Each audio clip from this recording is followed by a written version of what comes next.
I was on Twitter on X the other day. I saw like this. There is this guy who has this website where you can check. Like he's sharing ideas, and then you're free to take them. I think it's called Eisenberg or something like that. Yeah, ideabrowser.com. Yeah, idea Yeah. browser, exactly. And there was this idea of a domain, like a website where you can find domains that are valuable that are going to expire. Was an idea just there, and I saw a guy Yeah. just pick the idea the day after the idea was ready, and he started pushing it. And he's doing, I don't know, already $1,000, $2,000 MRR, like from idea to execution and money in, I don't know, a couple of days. So we are already in a way there, and this is going to just accelerate. So I think the time is now to do something. The more you wait, the more the low-hanging fruit will be gone. Yeah, Faster and I faster. saw that as well. Namesnag.com. Name snag, Clever exactly. concept. That's crazy. Yeah. Yeah. We definitely share similar feeds. So Yeah. when you say that the time is now to do something, what are you referring to specifically? Anything really. Like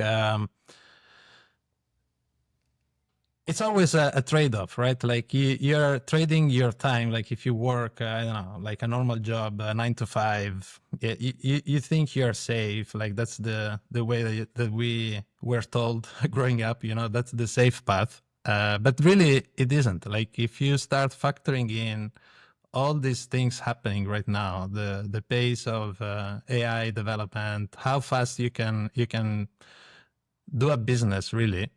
That's not really safe because many reasons. Like the more you think through it, the 9 to 5 path is really not the safe path anymore, if it ever was. And so if that's true, then you need to do something, right? Like you need to start your own business, but that's also like kind of it has a timer, right? Like it's not an opportunity that is going to stay forever. It's going to saturate at some point. All the easy things are going to be gone because are taken, right? Like this idea name stack is an awesome idea, right? Like, but that's gone, right? Like that's taken. And it will be faster and faster. And then at some point, we will hit some sort of ceiling of saturation where either your moat is very small because whatever you do can be copied very fast, or it's very complex. And so like the opportunity window is very short now. I agree. Yeah. Just so the rate at which entrepreneurs, designers, and just everyday people, our ability to create apps, software, businesses has grown substantially because these tools allow development to be just way, way faster than it used to be. So the example of like Namesnag going from a tweet to, a business that's generating some income in a matter of a day or two is an excellent example of that. So do you think absolutely. that it's in some ways it's both a blessing and a curse in that it's like on the one hand we have our ability to make products is way faster, but that also means that's the case for everyone else, and so theoretically the competition also will be that much higher because our ability to produce software has become dramatically democratized. Now it's not as plug and play as I think maybe some people have the perception of when it comes to vibe coding, and there's tremendous challenges, and that's actually one of the things that you're addressing with your product, context engineering. So I'd love to jump into that, and if you could tell us a little bit about what that is and how you came to create it. Yeah. So for starting, I think today, like there is a lot of hype around, vibe coding. You can really one-shot companies. Like you should still have to number one, know what you're doing to some extent. Like you get, of course, a lot of help, but if you're not technical, you know really zero code. You never done this before in any capacity, either being a product manager or like a software developer yourself. I think it's still not that straightforward to pull off something, but that is going to be better and better as everything. So it's going to be easier and easier for everyone to do it, I think. And yeah, with the context engineer, I'm trying to address exactly that issue right now because that's a pain that I had myself. So I started vibe coding since Cursor and all these tools became available. I started running the project. It was amazing at first, right? Like wow, like the first impact that you have is okay, now I can do anything. But you quickly start to realize as the project gets bigger that really like you hit some sort of ceiling. Like then at some point, like you ask the AI, the agent to build something, it does it, but it breaks three other things in the process, right? Because as the projects get bigger, like the more files, the more code the agent needs to take into account when touching the code base. There is a limit to it, right? So like just free flow vibing doesn't work anymore after like very quickly, actually. So with the context engineer, what I'm trying to do is to basically, and what has worked for myself. So number one, this is a process that I developed myself manually at the beginning. And I was doing it over and over again, which I found that generates a much better output and outcome. So What were you doing to address the issue? yeah, so so my background, I'm an engineer by training, and I was working as a product manager before. So I just did what I was doing before when I was working with real engineers, right? Like it's not I just go in the chat box, you know, and say, okay, build me this. You need to follow a process, right? Like you need to have the requirement, you need a PRD, product requirement document, and then you need to understand how the technical changes, how the changes impact the code base at the technical level and architectural level and all of that. And then from there, you basically create a list of tasks that, you know, done one by one will get you what you want, but they are kind of logically glued together somehow, right? So there is some sort of structure to it. So I was doing it manually. I had developed this process, and it was very manual at first. But I saw that really it improved what I could do. So all of a sudden, like working on a big project was not a pain anymore, and I was getting much better results. So I could just give the final task list to the agent, and by executing that, I knew that I had already thought through all the requirements, all the things that could go wrong, you know. So like that specific task that then becomes the prompt that you give the agent one by one is what carries the context. That's why I call it the context engineer. So basically, each task has the perfect context for that specific job that needs to be done, such that when you put all of them together, you're getting the bigger picture. So it's a basic product development, right? Like you take a big problem, you break it down in smaller pieces, and then you feed this small piece one by one. But you make sure that these small pieces contain the exact context of what it needs to do, the exact table in the database, the exact name of the database table that needs to be changed, what is the logic for that specific part of the system that you are touching in that specific context, and so on and so forth. Brilliant. Thank you. So yeah, let me see if I can reinterpret or re-explain my understanding of the problem and what your solution is. So when it comes to using tools like Cursor and other AI IDEs or vibe coding software, there's this challenge in the mid to long term of projects where initially maybe everything is going well and it's able to produce the results that you're looking for, but as the code base expands, it becomes increasingly more challenging to get the results that you need because the AI is lacking the full context of everything in your project regarding the specific task that you're working on, and just at a higher level what the overview of the architecture looks like. And so context engineering, and your domain is contextengineering.ai, which is a great domain. You're attempting to solve Thanks. this problem through an MCP built into Cursor that Yeah. allows the AI to have essentially more structure and guidance around Hmm. what the project looks like, how it works, and a set of tasks that keeps it uh, on track. It's essentially like a set of guardrails to ensure that you're always getting the best results for vibe coding, essentially. Yeah, exactly. So it requires a little bit of thinking like, you would normally think like if you work in a company with other engineers, right? Like Mm-hmm. when you like are a product manager, for example, like I was doing before, like you never go to an engineer and say, I want to do this thing, like the equivalent of one prompt, right? Like, can we change the button color?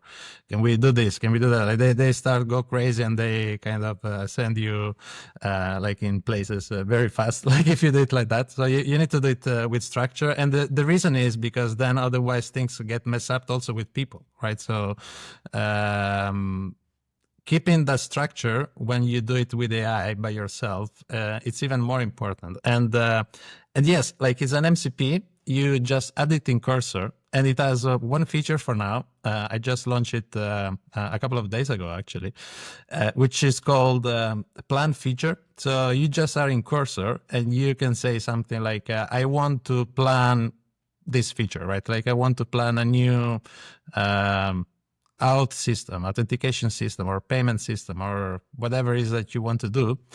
And the MCP will activate and will guide you through the same process that I was following myself. So basically, I encoded my process into this MCP such that now it's available to everyone. So you say, I want to build this feature, and it will start analyzing the current code base that you have when you do that.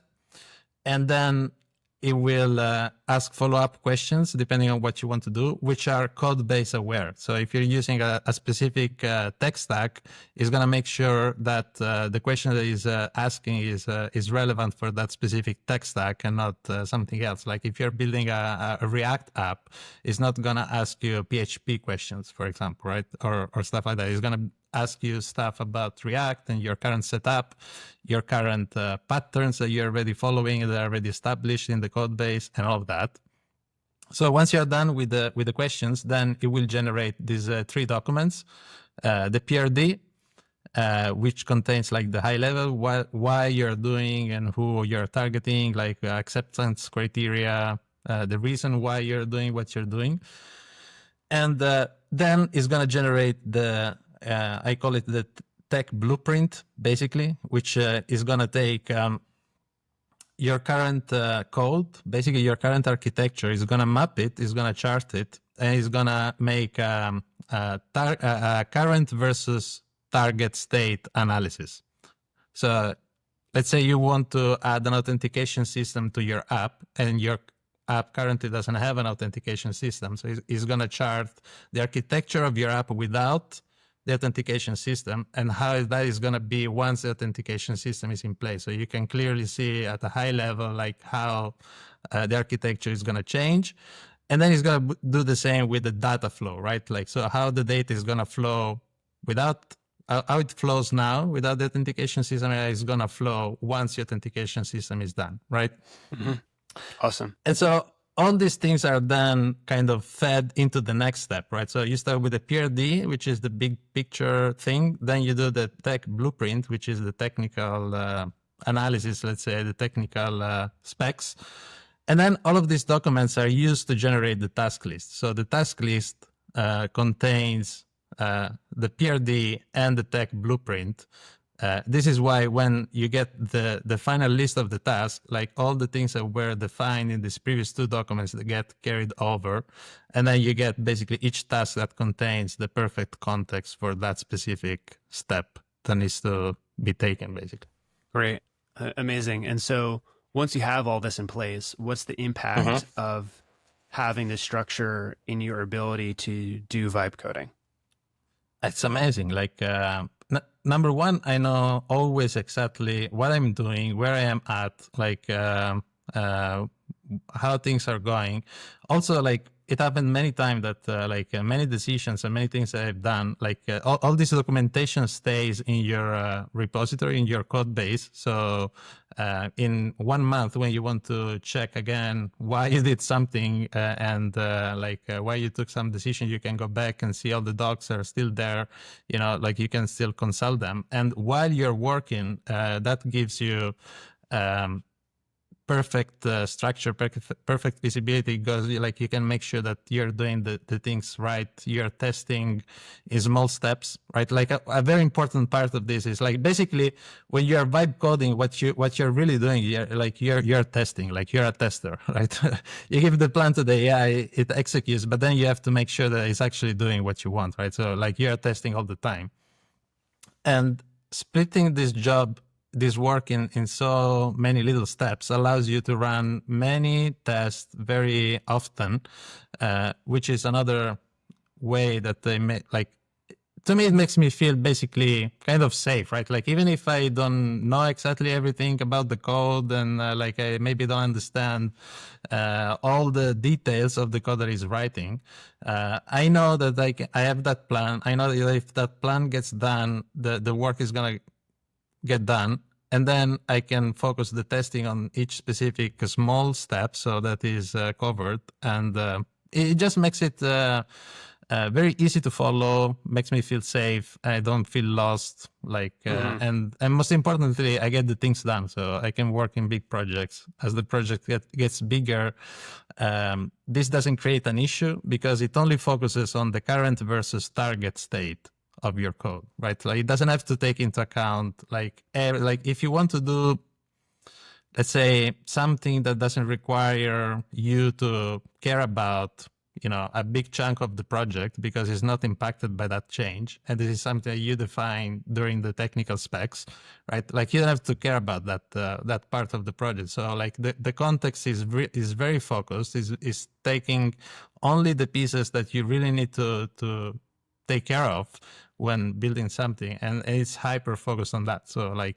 you can basically be assured that the AI doesn't go wild, start hallucinating, start adding crazy stuff on your project you don't want, which can still be a challenge for sure. Yeah, as much as it has advanced, it's interesting to think about the evolution of these tools. And we're still quite early, maybe a year or two into their development, at least as far as I'm aware, where it started off just being this like one-shot chatbot that you could talk to, and then it became more agentic and starting to break down tasks into different steps. And now with what you're doing, context engineering, not just as a product that you're creating, but as a concept, ensuring that the tools have the right information at the right time to break down everything appropriately. And what I loved about what you're saying, it gives you confidence in your ability to make what you want to make. And that is extremely valuable because I, have had a couple moments where the AI will just go off and do crazy stuff. And I'm like, oh gosh, it's very alarming. So I think, what you're offering to people, the assurance that you can build things the way that you actually intend is really good. Yeah, 100%. And this was a pain. Like I built this tool for myself, first of all. So I have started this indie dev adventure like just 2 months ago. So my plan is really to push out different ideas that I have. I'm starting with this now, and this is something that I need to build all the other ideas, right? So like it's the perfect Right. combo. Makes sense. And I build it for myself. I use it for myself, Yeah. so that's perfect.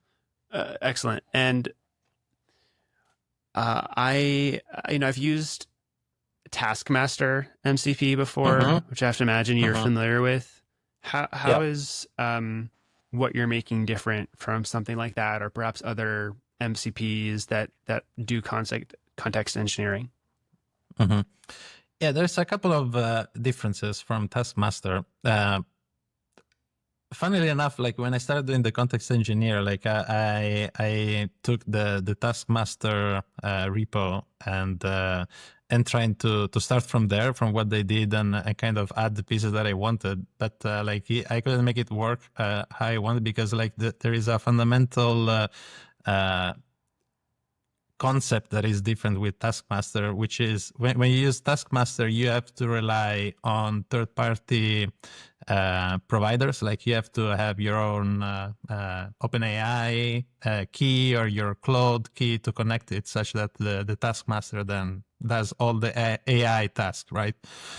With the context engineer, you don't have to do any of that because it works directly in the ID. So if you're using Cursor, all the AI work is done by your own local LLM, which you are running already in Cursor. So you don't need to connect third-party providers, anything. You just connect it to Cursor. Cursor is going to do whatever LLM you're using. You like Claude, you're going to use Claude. You like, I don't know, Gemini, you can use it with Gemini. You don't need to provide all the different keys. And then, like, that's the number one, which I think is like that was the main blocker that I had to work with Taskmaster. I don't want to manage, Cursor subscription and then 6 other subscription for other AI providers. I just want to use Cursor. And the second thing is, as far as I know, at least, like I've used it in the past, Taskmaster at the beginning. Now maybe they added more things, but Taskmaster gives you, like, you need to provide a PRD, like your high level idea of what you want to do, and then Taskmaster is going to generate the tasks based on that. So with the context engineer, you create also the PRD. So it's a more complete end-to-end process, right? Like, Mm-hmm. so you go from super high level idea, like you don't even have to say much. I just want to build this, like, and then it will guide you all the way through the task list, right? So it will ask you more questions, it will gather the context, and so on and so Yeah. forth until you get to the task. So you might be aware, Amazon a couple days ago released Uh-huh. their AI ID, like their version of Cursor called Kiro. And Yeah. it reminded me a lot of actually what you're doing and some of the problems that it solves. Now, I haven't tried it really much myself yet to comment whether like how well it works, but the premise of it is super interesting. It generates tasks, it generates PRDs. In many Yeah. ways, it seems to offer a lot of the similar solutions to what context engineering is doing. So I'm curious, Mhm. do you have any thoughts on that, and how you see what you're making evolving as other larger companies like Amazon or Cursor start to Mhm. incorporate more context engineering features directly into their platforms? Yeah.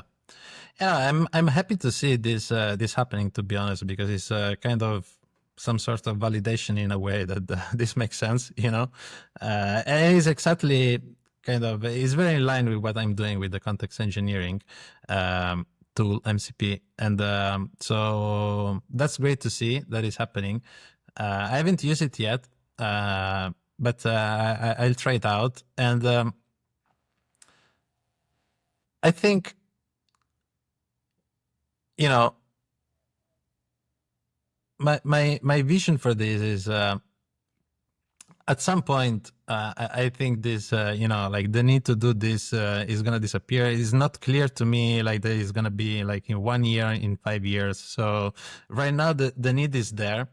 um there is this new idea from Amazon, which is addressing the same issue. Let's see if it's gonna take off. Like this product that I have works in any IDE. So even if Cursor doesn't have these features natively, the good thing is that you can add it to Cursor. You like more Cloud Code for some reasons, you can add it to Cloud Code.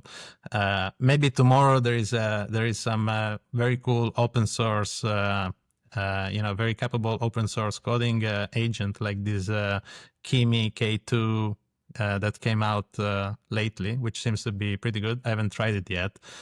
So you can maybe use it in your own machine directly and with whatever ID which is MCP compatible. So like this gives you a bit more freedom, like you don't have to be locked in into the Amazon solution and whatever. Like you can use it in any ID. And let's see how it's gonna evolve. Like I'm pretty sure that if this is the way that it should be done, which I'm pretty sure it is, at some point maybe more IDEs are gonna support this solution natively. But until then, it's already available. So yeah, it seems like a safe bet that the types of features and solutions that context engineering offers will be built in at some point to apps like Cursor.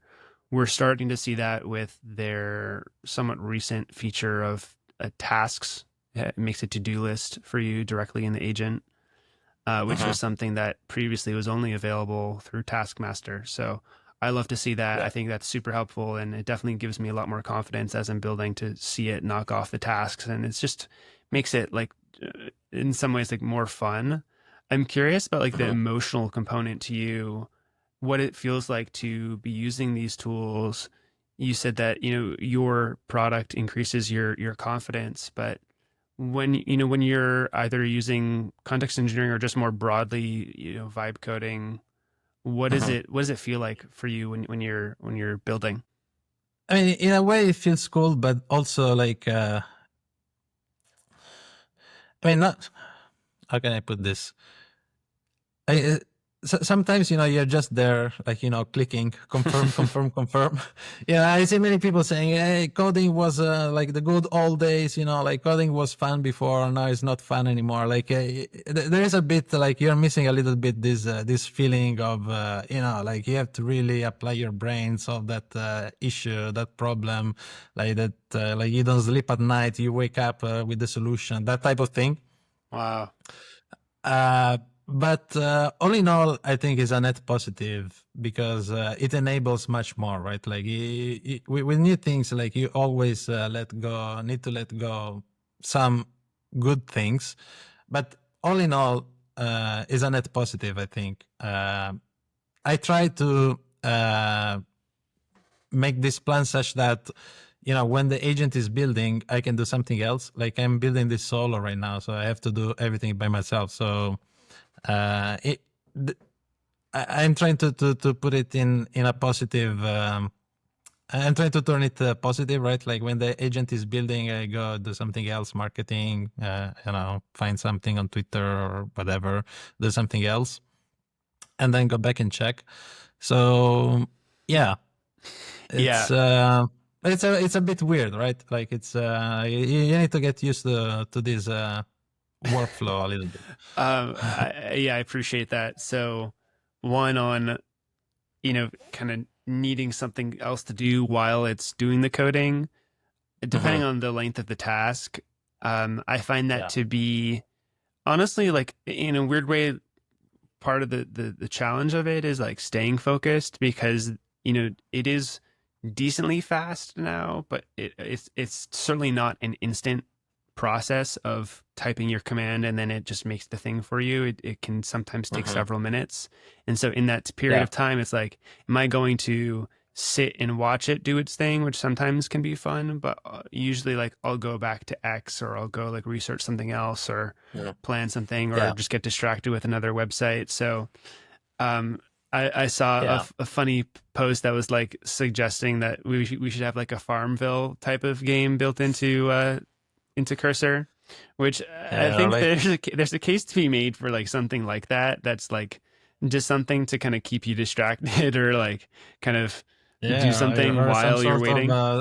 social network, like a chat with other cursor people that Yeah, you can hey, chat that's a great to. idea. Yeah, that's a nice one.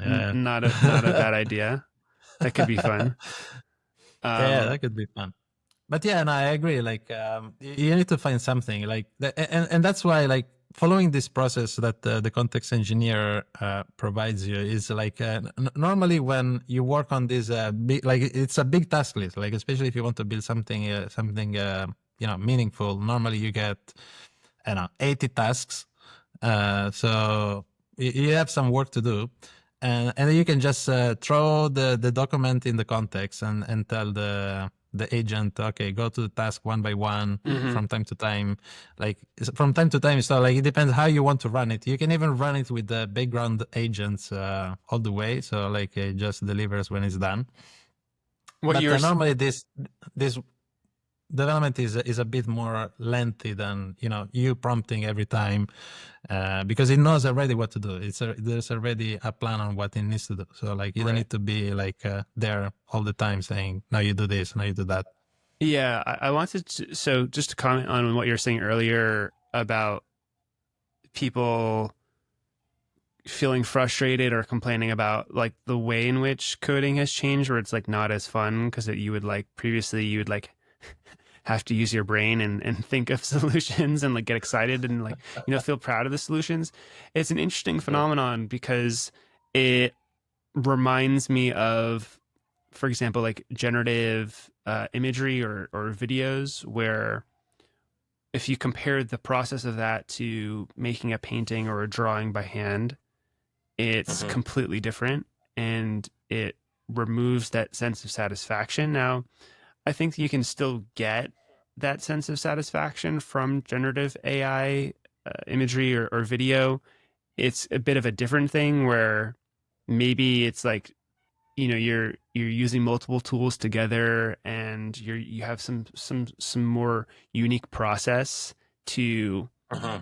feel like you have some sense of ownership over the thing you create versus just one-shotting it. It's like, oh, it's done and like, okay, it looks beautiful, but I really didn't have much of a hand literally in Hmm. making it. Yeah. And I see that equivalent, being for coding where it's a blessing where we have these tools that make things for us, and I love and appreciate, and that's what this whole podcast is about. And on the other hand, it's definitely removing that sense of fun and beauty where previously, like prior to these tools, we would have to really be more active fundamentally in the process. And Hmm. I'm curious, you sound so you come from more of a traditional background. How has that shift been for you? And Hmm. I mean, it sounds like it's mostly been a positive thing, but maybe there are some downsides as well. Yeah, I see it all in all as a positive thing. Again, I think, and this requires maybe a bit of a shift in mindset, but these tools really empower you to focus much more on the outcome versus the output that you produce, right? Um, so you may be building, you may be solving like the best or the hardest problem, but if that doesn't lead to, growth in your business or like your company that you're working for or anything, yeah, like you can be proud of yourself, but like the impact that you're producing is not gonna improve, right? So, uh, these systems empower you to really focus much more on or only maybe on the outcome, right? Like, is there a need? You're solving a problem or not? Like, then the technical solution, how you're doing it is complex, is not complex. Like, that's something that's probably gonna be less important, less relevant. Is gonna give you less satisfaction, but you can gain much more satisfaction in increasing the outcome, or like improving the outcome that you produce by Mm-hmm. focusing more on that. Well So said. I see it as a net positive in general. But yeah, it requires a bit maybe of a shift in mindset, which can be a bit, Mm-hmm. for some people, or could be not that straightforward. Uh, you know, but yeah, in general, I think is a net positive. Yeah, so there's the process, and then there's the output, that or the outcome, as you say it. Mhm. And I mean, ideally, the process is also one that's fun and rewarding in and of itself. But then on the other hand, it's like, Yeah. throughout that journey, you end up with the thing, the piece of software, the website, the app Mhm. that hopefully solves the problem and generates revenue.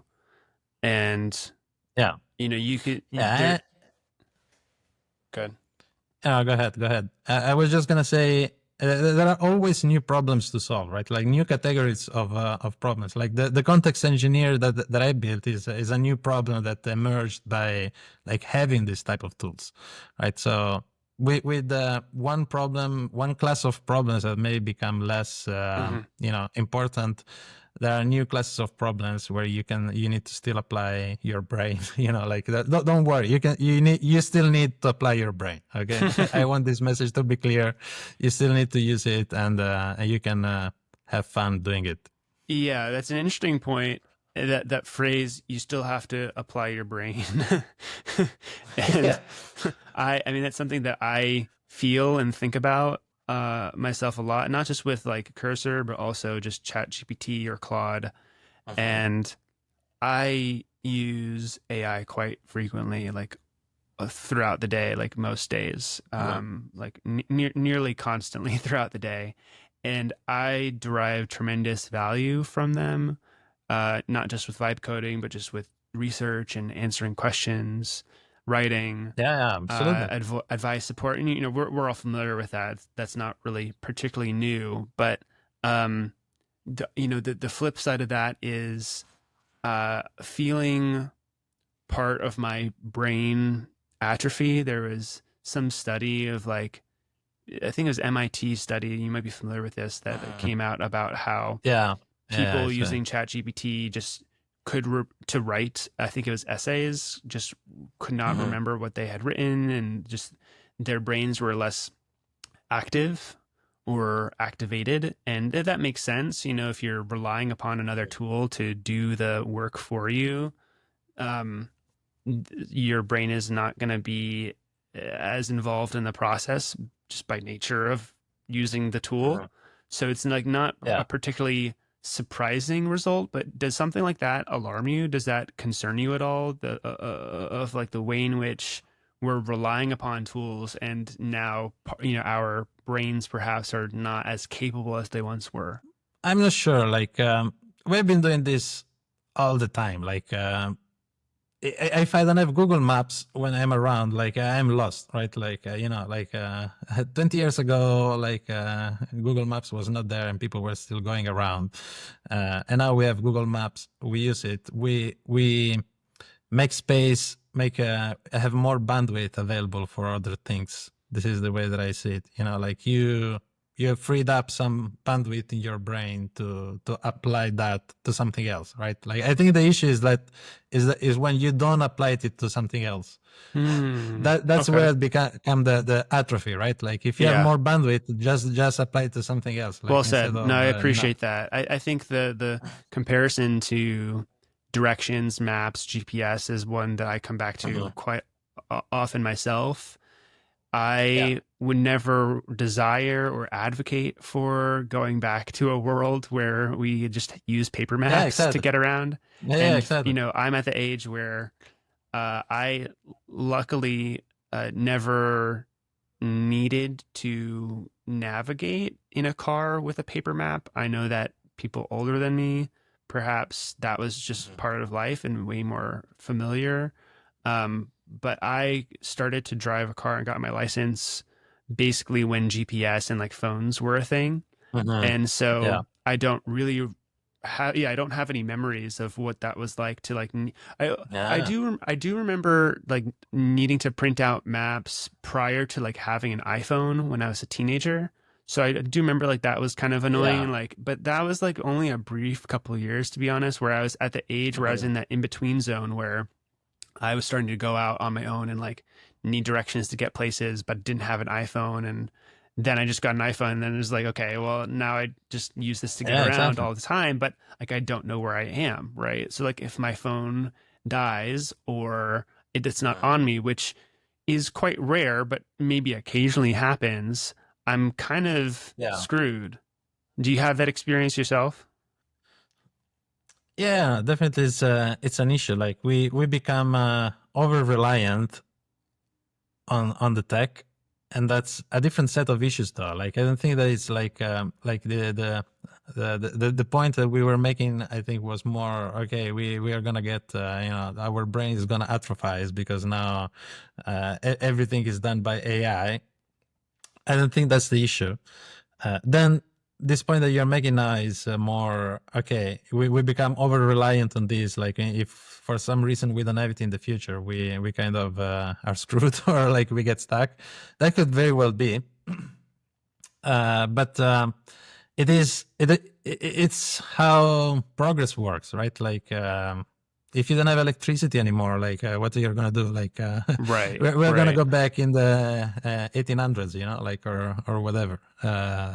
There is always that element, but I mean, it's a mindset that I don't think it's. I mean, it makes headlines. It makes sound that you have a point, but like, what's the point even of discussing it? Like, Yeah, I suppose so. It's in some ways just like needless worrying or fear about a yeah, cataclysm event that like may or may not happen. yeah, And like I think we'll yeah, probably have exactly. So bigger things to worry you have about if nuclear wars, then you like if we have nuclear wars, you cannot use internet. Then we have bigger problems of not being able to use Cursor yeah, or or whatever. fair. So, okay, I see you're definitely someone that's on the cutting edge of these tools. I mean, you're solving problems that most people in the world are not even aware of existing yet, right? It's like a very niche thing.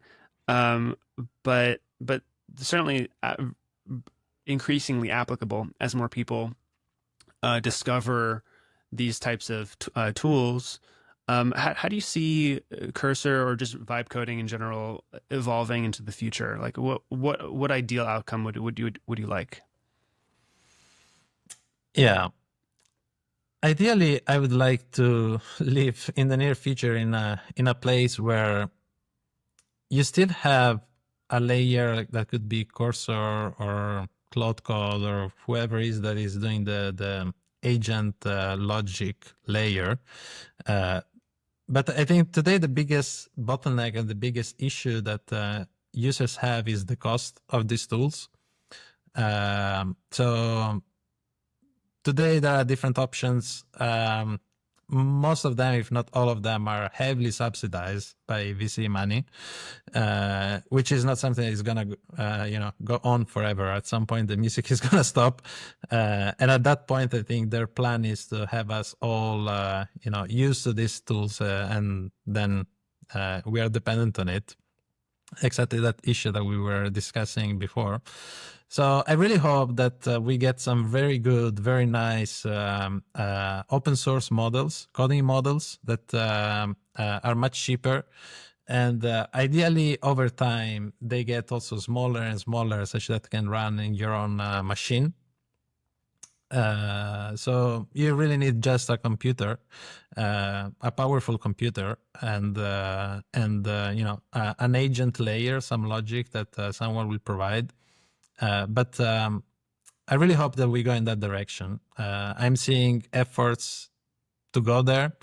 There are already models that are good, open source models that are good and much cheaper than, and they're kind of almost like at frontier level models.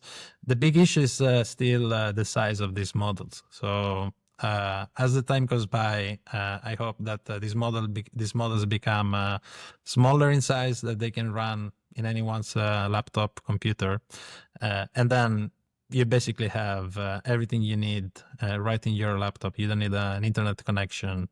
Maybe you need one if you want to use the context engineer still by then. But other than that, like you don't have to pay per request or Right. tokens. You don't have to care about that.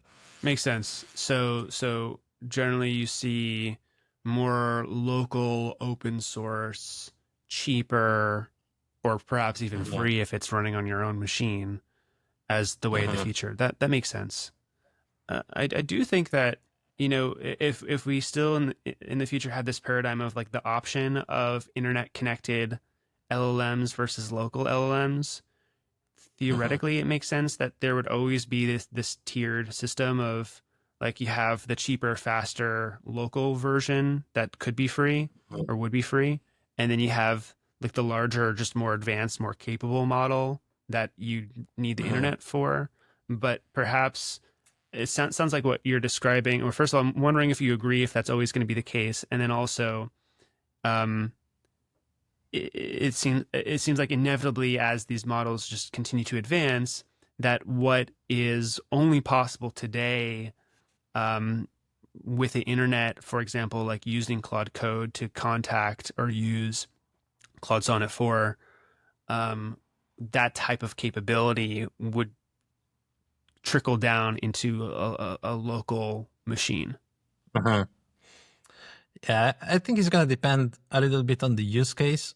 Um, there are some use cases where privacy is very important of the content that you're working with, that you're sending to the AI. Um, for these use cases, almost certainly is going to be served by local 100% offline models.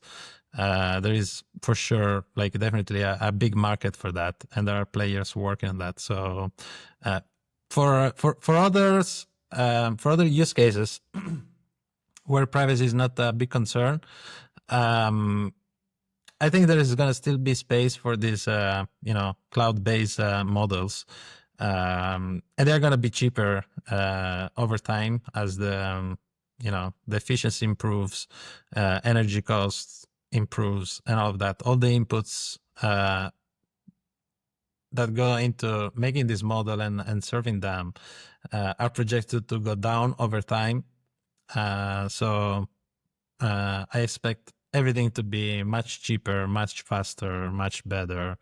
We're Yeah, just at the beginning, so we have that's some growing definitely pain now. that's definitely the trajectory that's been the case for the past couple of years, right? Better, Mhm. faster, cheaper, stronger. Yeah, I mean, just as with yeah, all exactly. technology, right? So it's like the same Yeah. pattern, which is amazing, and it's not like we just get that automatically. Of course, there's an immense amount of investment in time and resources to achieve Mhm. that, but yeah, it's a beautiful and an amazing thing to watch the models get better. I remember, when I first started just experimenting with like it was like Claude 3.5 in Cursor over a year ago, it was like way too slow, and I was like, wasn't convinced, and I just put it down, and then Yeah. picked up Claude 3.7 and then 4, in the past however many months, and it's awesome. It works quite well, and Yeah. yeah, there's certainly flaws which apps like yours are addressing. I'm curious. So I know that you're building context engineering as a product with Mhm. you're vibe coding, a tool for vibe coders. But like, is there anything else that you're building on the side, or something that you want to build that you've always dreamed about? Like, do you have anything else that you're working on? Not right now. I'm 100% focused on context engineering at the moment. I have other ideas, but yeah, I will keep them in the locked for now, Mm-hmm. and until yeah, I have something to give still to the context engineering efforts. Cool. Is I it want to your focus is it 100% on is that. it are you working on other things at the moment, or is it like your full-time project, or is it your side project? Yeah, I'm 100% focused on this right now. Cool. Awesome. That's great. Yeah. Um, and I guess so people can find it at contextengineering.ai. And where can people learn more about you or your work? Yeah, you can follow me on X at Alessio Carrà underscore. They can find me, or just go to contextengineering.ai. There will be links where, so we can stay in touch like that. Well, this has been a very fun conversation. I love learning about your product. Thank you so much Yeah. for joining Thanks for us. having me. Yeah. Any Enjoyed it. final any last words you want to share? Well, I hope that we get to this place in the future faster, so that more and more people can be empowered to really build more stuff and get out of this golden cage that we call 9 to 5. Yeah. So we're all just vibe coding All our vibe coders dreams all all the way day. through. Yeah. Well, yeah, that is definitely an interesting um, aspect of this technology, becoming available. Is like, what is the impact that it will have on the economy and our ability to create value for ourselves in the world? I'm definitely, I see that being a positive thing for society for sure. Well, thank you everyone for listening. This has been another epic episode of Vibe Coding. You can learn more about our work at vibe-coding.fm. There's tons of great resources there for you to learn about what's available. There's news, there's a blog, and of course, more episodes of this podcast. So if you haven't already, definitely make sure to subscribe, and I'll see you soon. Bye.